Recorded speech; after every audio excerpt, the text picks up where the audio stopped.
I love making paper airplanes, but I don't think this one is big enough.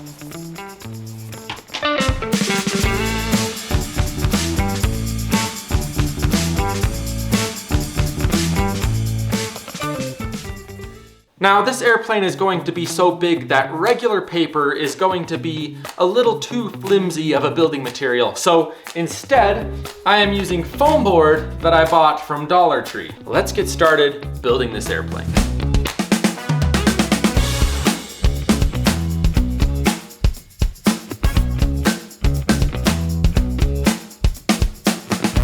This is how big our airplane is going to be. The wings are gonna go right on top, right here. But I mean, this thing is 7 feet long. This is going to be an absolute monster. I am going to get started on the wings now.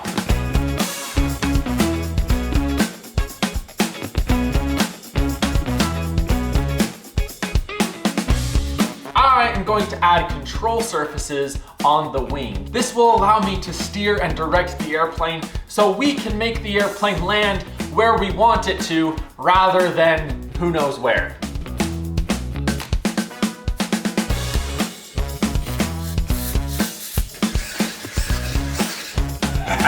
It's alive. We got up, down, left, and right.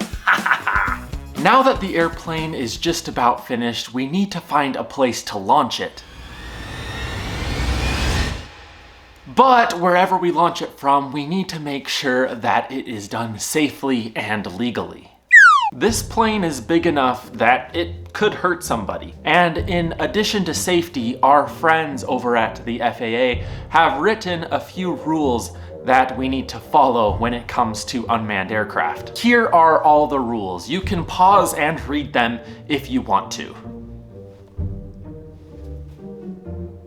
Now, where, oh where, might we be able to launch this thing? If only there were a tall building or structure nearby.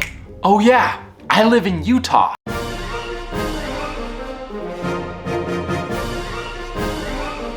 We can't just pick any mountain. It's gotta meet the criteria that will help us be safe and follow the rules. That leaves us with this option right here, Promontory Point. Promontory Point is a mountain range just to the north of the Great Salt Lake. It is a great spot as it is outside any controlled airspace and far away from any airports, freeways, houses, buildings, or anything that would get in our way. I need to tell you about why I built this paper airplane in the first place.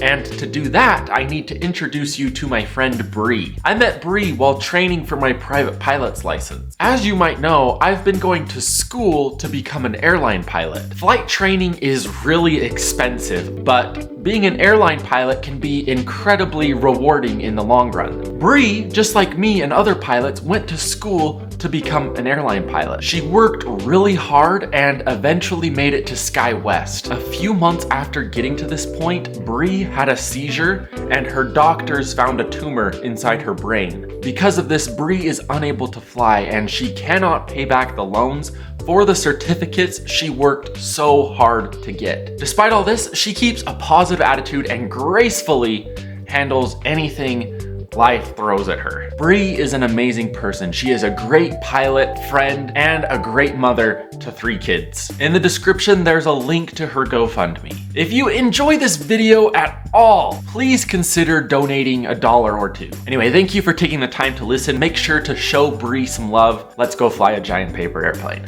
This is my friend Alan. He is a professional drone pilot and he agreed to help me film and launch the paper airplane. We disassembled the plane, loaded it in the truck, and set out on our adventure for the day. So we are on our way to Promontory Point. I'm a little bit nervous because part of the plane is sticking out of the bed of the truck and it's flapping in the wind. But hopefully we get there and everything will be okay. 11 minutes later. So this part of the tailgate just flipped up and crushed this part of the wing. So it's a little bent, a little jacked up, but we should be all right to continue. We made our way over to the east side of the mountain where we found this area. It looked really promising because there was a towering mountain over a nice open field and it seemed absolutely perfect. there was just one problem. Fortunately, there was a road that led almost to the top of the mountain. Unfortunately, the road that Alan and I were going to use to drive up is not actually accessible in a car, so we are going to have to do some hiking all the way up to the top of that thing. Good ways up there. Indeed it is. I have made it to the top, and so have the mosquitoes. A while back, Alan and I decided to split up because he said that he could get to the top faster if he bushwhacked it. I instead opted for the switchbacks, and I guess I've made it to the top before him. How's Alan doing? I don't know where Alan is. Maybe I'll launch my drone and try to find him. Yeah, I got him. I found him. I can see him. He's about 800 feet in that direction. Well, he carried the wings this far. Oh, you're bleeding a little bit. Oh yeah, mosquitoes. You bled on my plane, my poor airplane. I know they're everywhere. Look at these guys. Ticks and mosquitoes. Do I have any more ticks that you can see? I don't know. YouTube, can you see any more ticks on Alan? See more mosquitoes. See a lot of mosquitoes. With both of us now at the top of the mountain, I was very excited to get this plane ready to go. There was a little bit of damage done to the airplane through transportation, but fortunately I brought some packing tape and we got the airplane put together with no issues. This is it! Here we go! Here we go!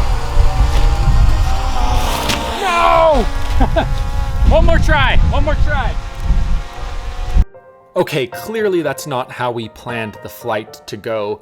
After throwing it, I found that there was very little damage to the airplane, so I opted to do it another time. Well, sir. And another time. Yeah. By this point, I am starting to get very frustrated. I was trying to throw the airplane as hard as I could, but I could not build up enough speed to make it actually fly. Another problem is that the airplane was a lot harder to control than I thought it would be. I think I had my control surfaces backwards. Up was still up and down was still down, but I think left was right and right was left. By the fourth flight, I think I had it figured out. Unfortunately, I was so frustrated with this stupid airplane that I simply just threw it without making sure that Alan was filming anything. We didn't get the fourth flight on film. Fortunately, the airplane did not make it all the way down the mountain, and we were able to track it down for a fifth and final flight. Here is one of our best, if not our only, flight with the paper airplane.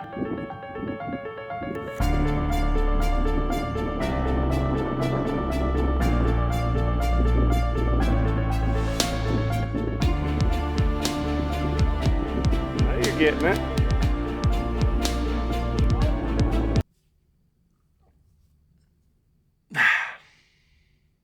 That was a pretty good one. That was a good one. I think we're gonna find the plane this one last time and then call it a day. I am out of tape to fix it. I just want to get the airplane because I am not a litter bug. I am not going to leave tons of foam board in nature. I had to leave tons of foam board in nature. We've located the plane. From our position, it's on a cliff 70 feet above us and about 130 feet away. I think it's pretty safe to say that it's unsafe to go and retrieve it. Yeah, when you look back at where we just came from, those cliff faces, that's just what we walked down. I like walking on this a lot better than walking on that. Oh, you can see the plane. That is not a safe spot at all. If you want a free paper airplane with an FPV camera on it, it's right up there and you can come get it. All right, we made it back. We're going to call this a day. Alan's checking for ticks. And we're gonna go to Subway. We'll join back up later. Okay, I know that this was not the most successful endeavor. The plane wouldn't fly, and then when the plane did fly, it was very hard to control, and then we inevitably lost it. Whenever I go camping or hiking, I have always felt that it is important to leave no trace and to leave an area better than you found it. But obviously, I did not do that this time around. I'm actually going to go back to that mountain, and hopefully by now the wind has blown the airplane down to a more accessible spot. That way I can pick up after myself. I will either retrieve the plane or I will pick up the equivalent amount of trash somewhere else. This video did not go exactly as planned, but I don't think we can chalk this up to a complete failure. The plane did fly for a grand total of 16 seconds, and if you remember, that is a whole 4 seconds longer than the Wright brothers' first airplane. I had no idea how this plane would perform. Although I did testing on paper airplanes and smaller models, at the end of the day, this was a one-off prototype. That being said, I was able to learn a lot, and I actually think that this is something I want to do again, because I think I can do it better. Exactly 1 year from now, I am going to make another paper airplane. I'm going to launch it from a better location. I'm going to add a rudder to the plane so it's easier to control. Again, I am going to take the proper precautions to make sure that it can be done safely. And if I can, I would like to do it for a good cause. Not exactly sure what that looks like yet, but rest assured, I am going to do this again. Maybe not bigger, but definitely better. Thank you so much for watching this video. If you want to see some of my other videos, you can click somewhere on the screen or in the description. I put out a new video every month, so make sure that you subscribe so you don't miss it. And again, please remember to take a gander at Bree's GoFundMe. I am so grateful for all of you, and I will see you on the next adventure.